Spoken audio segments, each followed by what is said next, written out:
أعوذ بالله من الشيطان الرجيم. بسم الله الرحمن الرحيم. وذكر فإن الذكرى تنفع المؤمنين. صدق الله العظيم. میرے محترم بھائیوں، دوستوں اور بزرگوں، اللہ تعالیٰ نے عالم میں بسنے والے انسانوں کی ہدایت، کامیابی اور کامرانی دین کو ماننے میں، دین پر چلنے میں رکھی. ہم لوگ مسلمان ہیں.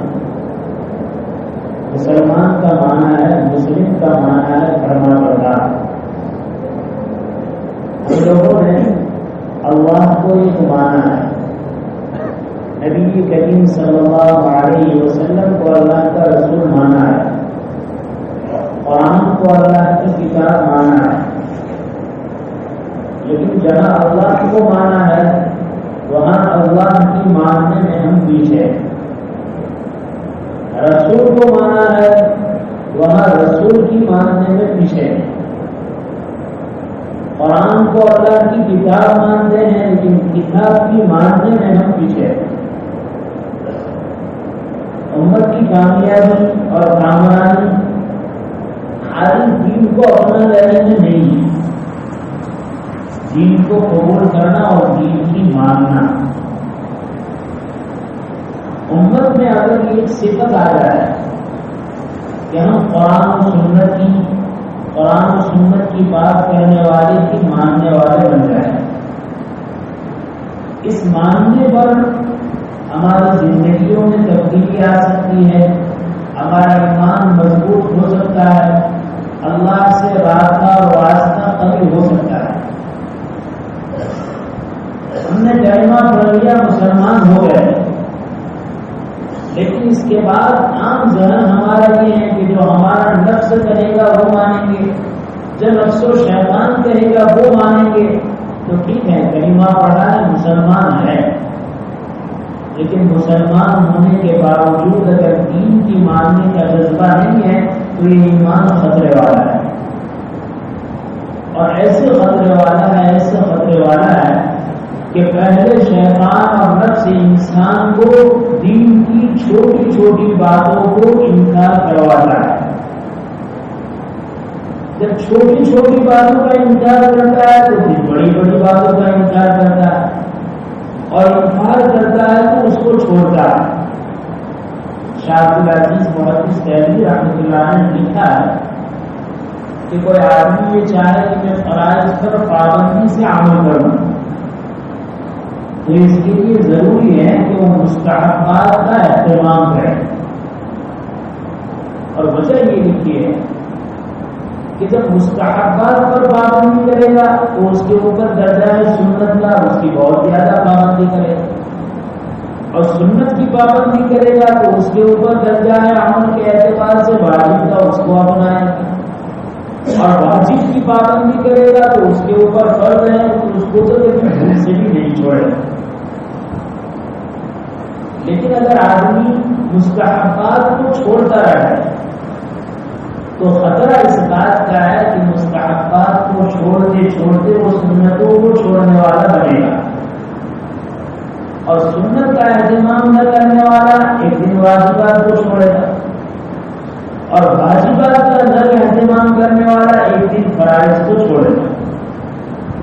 اور جو فرض کو چھوڑنے کا عادی بنتا ہے پھر نبوست اس کی یہاں تک پہنچتی ہے کہ وہ فرض کا انکار کر بیٹھتا ہے. اللہ کا فضل ہے، مسلمانوں میں ایک بہت بڑا طبقہ ہے، گرچہ عمل کے اعتبار سے وہ کمزور ہے لیکن اب بھی اس کے عقائد، اب بھی فرائض کے بارے میں اس کا ایمان مضبوط ہے. لیکن ہم اور آپ دیکھتے ہیں بار مرتبہ ہمیں ہمارے نادان بھائیوں سے ان کی زبان سے ایسے کلمے نکل جاتے ہیں جو بالکل شریعت کے خلاف ہے. بار مرتبہ وہ انسان کو کفر شرک تک پہنچا دیتے ہیں. مثال کے طور پر کسی آدمی نے کسی بھائی سے کہا بھائی یہ شریعت کا حکم ہے، یہ قرآن کی بات ہے یا حدیث کی بات ہے، یہ فتویٰ ہے. چاہیے تو یہ تھا کہ جب قرآن و سنت کی بات ہے، دین کا فتویٰ ہے، آدمی احترام سے اس کو سنتا، اس کو قبول کرتا، اس کے اوپر عمل کرتا. لیکن فرد کو چھوڑنے کی نحوست ہے کہ بعض مرتبہ اس کی زبان سے کہتا ہے کہ میں مولوی کو نہیں مانتا، میں فتوے کو نہیں مانتا، اور کبھی تو کہتا ہے کہ میں دین کو نہیں مانتا، میں تو حکومت کے قانون کو مانوں گا، فوج کو مانوں گا، عدالت کو مانوں گا. یہ نحوست کیوں پیدا ہوئی؟ یہ نحوست اس لیے پیدا ہوئی کہ اس نے پہلے دین کی چھوٹی چھوٹی باتوں کا انکار کیا. اور میرے بھائی، جو آدمی چھوٹی بات کا انکار کرتا ہے وہ اپنی عملی زندگی سے چھوٹی بات کو نکال بھی لیتا ہے. ایک آدمی مستحبات کا اہتمام نہیں کرتا ہے، اس کو خاطر میں نہیں لاتا ہے، اس کو اہمیت نہیں رہتا ہے، تو اس کی زندگی سے وہ مستحبات نکلتے چلے جاتے ہیں. یہی حال سنتوں کا ہے، یہی حال واجبات کا ہے، اور یہی حال فرائض کا ہے. آدمی جس چیز کو چھوڑتا ہے اس کی اہمیت دل سے نکلتی ہے، چھوڑتا چلا جاتا ہے. اس کے برخلاف آدمی جس چیز پر عمل کرتا ہے تو یہ طے شدہ بات ہے، چاہے انسان اپنی زبان سے 10 مرتبہ نہ کرے، لیکن یہ طے شدہ بات ہے کہ جس عمل کو وہ اپنے اختیار سے اپناتا ہے اس کے دل میں اس کی محبت ہے. کم کرنے میں سے لیکن محبت ضرور ہے. مثال کے طور پر میں گناہ کر رہا ہوں، وہ گناہ ہے، میں سمجھ رہا ہوں کہ برا ہے. برا سمجھنے کے بعد، اللہ کی نافرمانی سمجھنے کے بعد، قرآن و سنت کی مخالفت سمجھنے کے بعد میں اس کو کرتا رہتا ہوں. ایک دن آئے گا کہ اس گناہ کی محبت، اس گناہ کی اہمیت میرے دل میں بیٹھے گی. اب ظاہری چیزیں ہیں، جب گناہ کی محبت اور اہمیت دل میں بیٹھے گی تو اس گناہ کے مقابلے میں جو نیکی ہے اس نیکی کی عظمت دل سے ختم ہوگی، اس کی حیثیت، اس کو قدر و منزلت دل سے ختم ہوگی. آج کل سب سے بڑی مصیبت اور سب سے بڑا المیہ ہے کہ آدمی دین کی بات کی کوئی قدر اپنے دل میں نہیں رکھتا ہے. بعض مطلب ایسا ہوتا ہے دین کی بات وہ تو ہم نے سنی ہے، خدا پاک کی قسم دین کی بات کا مقصد خالی اس کو سننا سنانا نہیں ہے. دین کی بات کا تو مقصد ہی یہی ہے کہ آدمی عظمت کے کام سے سنے، محبت کے ساتھ سنے، ادب احترام کے ساتھ سنے، کرنے اور عمل کرنے کے جذبے سے سنے. ہم نے بہت ساری دین کی باتیں سنی ہیں لیکن عظمت نہیں ہے، اہمیت نہیں ہے، قدر نہیں ہے. اس قدر نہ ہونے کی وجہ سے اس دین کی بات پر عمل کی ہمیں توفیق بھی ملی. دیکھو کرسی پر بیٹھا ہوں، میرے لیے لمبی چوڑی تقریر کرنا آسان ہے اور آپ کے لیے لمبی چوڑی تقریر سننا آسان ہے، لیکن خالی سننے اور سنانے سے مسئلہ حل ہونے والا نہیں ہے. لچکدار تقریر ہے، اس سے مسئلہ حل ہونے والا نہیں ہے. شوق ذوق اور لذت کے کام سے اس کو سننا، اس سے کوئی زندگی کرنے والا نہیں ہے. آدمی سب سے پہلے اپنے ذہن کو صاف کرے کہ یہ جو دین کی باتیں ہو رہی ہیں میں اس دین کی بات کا محتاج ہوں. اگر مجھے معلوم ہے جب بھی دوبارہ سننے کا محتاج ہوں، بار بار سن رہا ہوں تو اس پر عمل کا محتاج ہوں. اس جذبے کے ساتھ وہ ایک بار سنے گا، انشاءاللہ اس کو عمل کی توفیق ہوگی. میں اس کی بہت چھوٹی سی مثال آپ کو کروں. ایک مسئلہ ہے، وہ مسئلہ یہ ہے کہ آدمی جب امام صاحب کے پیچھے نماز پڑھے تو نماز پڑھنے کے لیے وہ صف بناتا ہے. یہ صف بنانے کی جو ترتیب اور طریقہ ہے، کم سے کم میں نے اس کو 8-10 مرتبہ بات آپ کے سامنے کہا ہے کہ کوئی طریقہ یہ ہے. لیکن جب عمل کہا جاتا ہے تو ہمارے بعض بھائی تو اس پر عمل کرتے ہیں، بعض بھائی کو اس کا بالکل اہتمام نہیں. کیوں اہتمام نہیں؟ سنا ہے مسئلہ ہے، لیکن مسئلے کو مسئلے کی اہمیت کے ساتھ نہیں سنا، مسئلے کو دین سمجھ کر نہیں سنا، مسئلے کو اللہ اور اس کے رسول کا حکم سمجھ کر نہیں سنا، مسئلے کو عمل کرنے کے جذبے سے نہیں سنا، تو بار بار سنا لیکن عمل کی توفیق نہیں دی۔ یہ تو ایک مثال ہے، ورنہ بہت ساری باتیں ایسی ہیں کہ بار بار اس کو محبت سے کہی جائے، بار بار اس کو سنا جائے، لیکن عمل کی کوئی توفیق نہیں، عمل کا کوئی جذبہ نہیں، عمل کا کوئی بڑا نہیں۔ اس کی سب سے بڑی وجہ یہ ہے کہ آج ہم نے دین کی بات کو اہمیت کے ساتھ سننا چھوڑ دیا۔ ایک طرف ہم اپنے کام میں مشغول ہیں، ایک طرف دین کی باتیں ہو رہی ہیں، کھیلنے والا کھیلنے میں مشغول، کام کرنے والا کام کرنے میں مشغول، دکاندار دکانداری میں مشغول، اور بیٹھ کر گپ شپ کرنے والا اپنے کام میں مشغول۔ ایک طرف موبائل میں ہماری قرآن بھی چل رہی ہے، نعت بھی چل رہی ہے، بیانات بھی چل رہے ہیں، ذکر و اذکار کی مجلس بھی چل رہی ہے، یعنی یہ بھی ایک کام ہے، یہ بھی ایک کام ہے، مقصد کچھ نہیں، بلکہ حق یہ ہے کہ جس کام کو کر رہے ہیں اس کا مقصد تو ہمارے سامنے ہے، یہ دین کی بات کے سننے اور پڑھنے کا کوئی مقصد نہیں۔ مثال کے طور پر ایک آدمی اپنی دکان میں بیٹھ کر ٹیلرنگ کام کر رہا ہے، کپڑے سی رہا ہے، کپڑے کاٹ رہا ہے، اور اس کے سامنے یہ دین کی باتیں تلاوت چل رہی ہے، تو یہ کام ہو رہا ہے کہ دین کی باتیں کان میں پڑ رہی ہے، آواز کان میں پڑ رہی ہے، لیکن عمل کا جذبہ نہیں۔ کیوں؟ وہ تو اصل اپنے کام میں مشغول ہے، اور اس کام کو اس کے سامنے کٹنگ اس طرح کرنا ہے، اس میں گڑبڑی نہ ہو جائے، سلائی اس طرح کرنی ہے، اس میں گڑبڑی ہونا ہو جائے، فلاں کا کپڑا ہے اس کا سارا دھرم بھی اس طرح، یہ تو کام کی تبدیلی کے لیے، کام کا مزہ لینے کے لیے سن رہا ہے، اور دھوکے میں ہے کہ مجھے ثواب مل رہا ہے، دھوکے میں۔ آج دین کو بات کہنا سننا یہ مقصد نہیں ہے، مقصد تو یہ ہے کہنے سننے کے بعد اس پر عمل کرنا۔ لہذا میرے عزیز بھائیوں، میرے دوستوں، اگر دینی باتوں سے ہم فائدہ اٹھانا چاہتے ہیں اور اپنی زندگی میں کچھ تبدیلی کرنا چاہتے ہیں تو سننے سنانے کے ماحول کو آگے بڑھانے کی ضرورت ہے، اور آگے بڑھانا نہیں ہے، جتنا سنا، جتنا علم ہم نے حاصل کیا، جتنی باتیں ہمارے سامنے آئی، یہ باتیں ہماری زندگی میں آ جائیں۔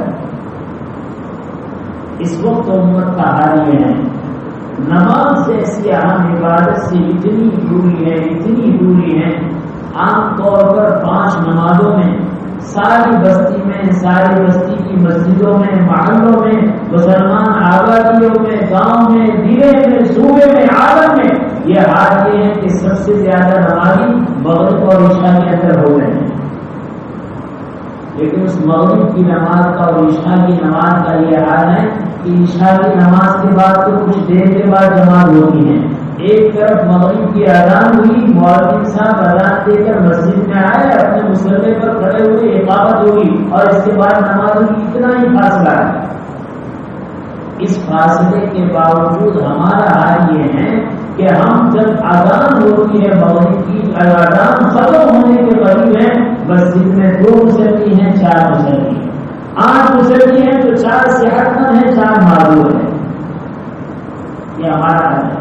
اور بہت کھل کر عرض کروں گا، نماز کے سلسلے میں کوتاہی ہمارے علمی دفتر میں موجود ہے، علماء کا حال بہت برا ہے، اور قاری کرام کا حال بہت برا ہے، ہمارے دعوت و تبلیغ کے بھائیوں کا حال بہت برا ہے، ہمارے وہ حضرات جو دیندار کہے جاتے ہیں ان کا حال بے انتہا برا ہے۔ دوسروں کی کیا بات ہے؟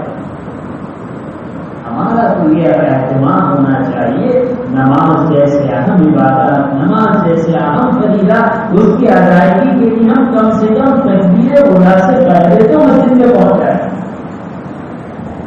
ہاں، مغرب کی نماز میں بعد میں 1 صف 1.5 صف ہوتی ہے، عشاء کی نماز میں 1 صف ہوتی ہے، لیکن عام طور پر وہ ہمارے مقتدی مسبوق نظر آتے ہیں، جن کی رکعتیں چکی ہے، اور رکعتیں چھوٹنے میں یہ حافظ صاحب ہے، یہ قاری صاحب ہے، یہ مولوی صاحب ہے، یہ فلاں صاحب ہے، یہ فلاں صاحب ہے۔ کیا مطلب ہوا؟ ہم نے قرآن و حدیث کو مدارس میں بیٹھ کر خوب سنا، ہم نے تبلیغی جماعت کے حلقوں میں خوب سنا، تعلیم کے حلقوں میں خوب سنا، لیکن سننے کے بعد اس کو ہم نے سننے تک محدود کیا، اپنی عملی زندگی میں نہیں۔ ایک عالم یہ تصور کرے کہ اس کی تدبیر اڑا چلی جائے، ایک تراجی پڑھانے والا عالم یہ تصور کرے کہ اس کی تدبیر اڑا چلی جائے، اس کی پہلی کتار چلی جائے۔ ہمارے ایک داعی، ہمارے ایک مبلغ جو ہزاروں انسانوں کو دعوت دیتا ہے، اس کا حق یہ ہے کہ نماز پڑھی ہو اور نماز سے دور ہو۔ میں اس لیے کہہ رہا ہوں کہ دوسرے ہیں وہ تو انتہا بے انتہا مسجد سے دور ہے، وہ تو بیچارے اب بھی نماز کی طرف متوجہ نہیں ہوئے۔ یہ تو اللہ کے وہ بندے ہیں جو دیندار سمجھے جاتے ہیں اور نماز پر کچھ نہ کچھ اہتمام کرتے ہیں۔ میں بہت محبت کے ساتھ کہوں گا، ہماری یہ غفلت امت کے لیے بہت نقصان ہے۔ لہٰذا ہمیں اس بات کا اہتمام کرنا ہے کہ ہر نمازوں کو ہم اپنے اپنے محلے کی مسجد میں اس طرح پڑھیں گے کہ ہماری نمازیں صحیح اولا میں ہوگی، ہماری نمازیں تکبیر اولا کے ساتھ ہوگی، ہم اس کا اہتمام کریں گے۔ مولوی ہونے کے ناطے میں کہہ سکتا ہوں، حافظ قاری ہونے کے ناطے کہہ سکتا ہوں کہ میں اس لیے پابند ہوں کہ میں مسجد کا امام ہوں، میں اس لیے پابند ہوں کہ میں مسجد کا مؤذن ہوں، باقی میری بھی پابندی نہیں۔ غلط طریقہ۔ اللہ نے نماز کو فرض کیا اور اس میں حافظ قاری داعی مبلغ کی کیا بات ہے؟ ایک عاقل بالغ مسلمان پر نماز فرض ہے، اور اتنی دوری ہے بار بار کہے جانے کے بعد اتنی دوری ہے کہ ہم مسجد میں آ گئے، اذان کو 2 منٹ ہے، اس سے بری بات مکبر تکبیر کہہ رہا ہے اور مسجد میں آنے والا مصلی ابھی مسجد کے دروازے پر بیٹھا ہے، آٹو پر بیٹھا ہے، وضو خانے میں بیٹھا ہوا ہے، اپنی بات چیت میں مشغول ہے۔ اس سے زیادہ خطرناک بات یہ ہے کہ وہ مصلی وضو کر کے مسجد میں داخل ہو چکا ہے لیکن اس کی اپنی دنیاوی باتیں جاری ہے۔ مسجد کا احترام ہماری زندگیوں سے نکل چکا ہو۔ پھر کہوں گا عام مسلمانوں کی بات چھوڑیے، جو دیندار کہے جاتے ہیں ان کے یہاں کوئی اہتمام نہیں، کوئی ادب نہیں، کوئی احترام۔ میں نے پہلے بھی اپنے بھائیوں سے بہت محبت سے کہا تھا اور آج بھی کہتا ہوں، ماشاء اللہ ہمارے یہاں جماعت آدمی ہیں، شروع ہوتے ہیں، یہ جماعت خانہ ہے۔ جماعت خانہ کھانے پینے کی جگہ نہیں ہے، موسیقی کے علاوہ کسی کے لیے اجازت نہیں ہے کہ وہ مسجد میں کھائے پیے چائے پیے۔ عام طور پر چائے کی مسجد جماعت خانے یہ آداب مسجد کے خلاف ہے، یہ ہم کر رہے ہیں دیندار ہونے کے ناطے، غلط ہے۔ دیکھو یاد رکھو، دین میرا اور آپ کا محتاج نہیں ہے، اللہ میرے اور آپ کے محتاج نہیں ہے۔ ہمیں یہ بات ہے امت کا ایک موجودہ فرد کافر ہو جائے، کفر شرک اختیار کر لے، گناہوں کی دھجیاں، گناہوں میں بڑے بڑے گناہوں میں لذت ہو جائے، خدائے پاک کی قسم ہمارے نافرمانی کرنے کی وجہ سے اللہ کی کبریائی میں ایک رتی پر فرق پڑنے والا نہیں، وہ جیسی عظمت و شان کے ساتھ ہے ایسا ہی۔ اور خدا نہ خواستہ اللہ کی توفیق سے ہم سب نیک صالح بن جائے، اور ایسے نیک صالح بن جائے، ایسے نیک صالح بن جائے کہ فرض واجب سنت تو دور کی بات وقت کا ایک مستحب ہم سے چھوٹنے اور نہ پائے تو بھی اللہ کی عظمت اور کبریائی میں کوئی بڑھوتری ہونے والی نہیں۔ اس وقت ضرورت اس بات کی ہے کہ دین کا جو علم جس لائن سے ہمیں حاصل ہوا، مکتب کی لائن سے، مدرسے کی لائن سے، دعوت کی لائن سے، تبلیغی حلقوں کی لائن سے، اور اسی طرح خانقاہوں کی لائن سے، اس علم پر عمل کا جذبہ ہم سے ختم ہو گیا۔ ہم لچھے دار مقرر بن گئے، ہم سننے والے بن گئے، سنانے والے بن گئے، عمل سے ہمارا کوئی تعلق نہیں۔ کوئی ضرورت نہیں ہے ایسے مقرروں کی، کوئی ضرورت نہیں ہے ایسے لچھے دار بات کرنے والوں کی، ضرورت عمل کی ہے۔ ہماری زندگی میں عمل چاہیے۔ اللہ کے یہاں علم سے متعلق اتنا نہیں کیا پوچھا جائے گا، اور عالم سے پوچھا جائے گا کہ نے اپنے علم پر عمل کرنا ہے۔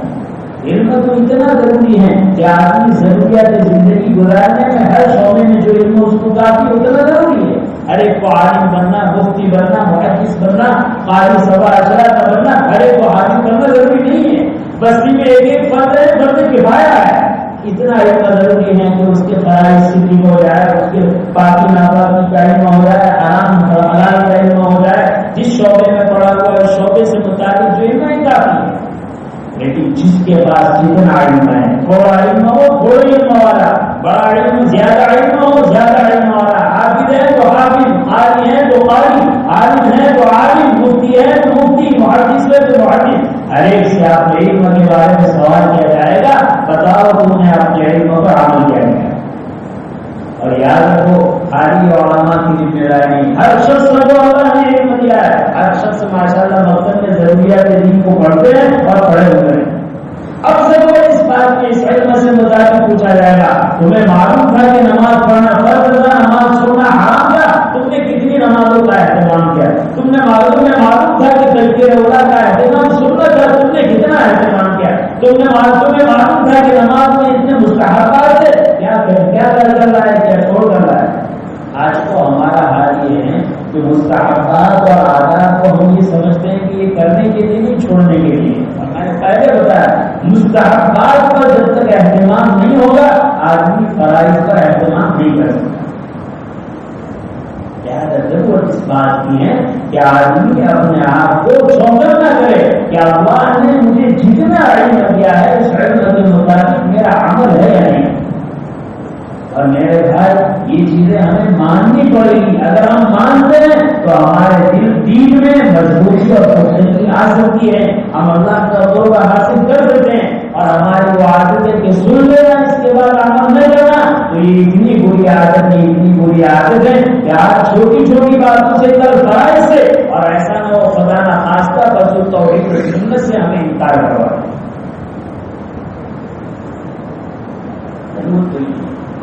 آج فیشن ہے ماشاء اللہ، فلاں مقرر صاحب بہت اچھا بیان، ارے اچھا بیان اس کو نہیں کہتے، اچھا بیان تو یہ ہے کوئی بھی دین کی بات کرے ہم عظمت کے دل سے اس کو سنیں، عمل کرے، یہ اچھا بیان ہے۔ گھنٹے کی تقریریں ہو جائے لیکن عمل کرنے کے لیے ایک چیز ہم حاصل نہ کرے، وہ اچھا بیان ہے۔ ارے دین کی ایک بات سن لے لیکن عمل کے دوسرے سے سننے کے بعد ضرورت تو اس کی ہے۔ آج سب چیزوں کو ہم نے تفریح بنا دیا اور جب عمل کرنے کا وقت آیا تو اپنی منمانی شروع کر دی۔ منمانی کا شریعت سے کوئی درجہ نہیں۔ میں مثال کروں گا، بعض مطلب سمبندی بنتی ہے تو کہا جاتا ہے کہ ادھر جگہ آ جائے، ماشاء اللہ لوگ آ جاتے ہیں۔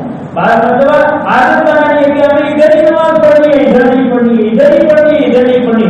اللہ کے گھر میں منمانی چل رہی ہے۔ بعض مطلب آتا یہ ہوتا ہے کہ ابھی ہم ادھر کھڑے ہیں، ادھر کم ہے، بعد میں آ جائیں گے۔ ارے بھائی ثواب سے تو محروم ہو رہا ہے۔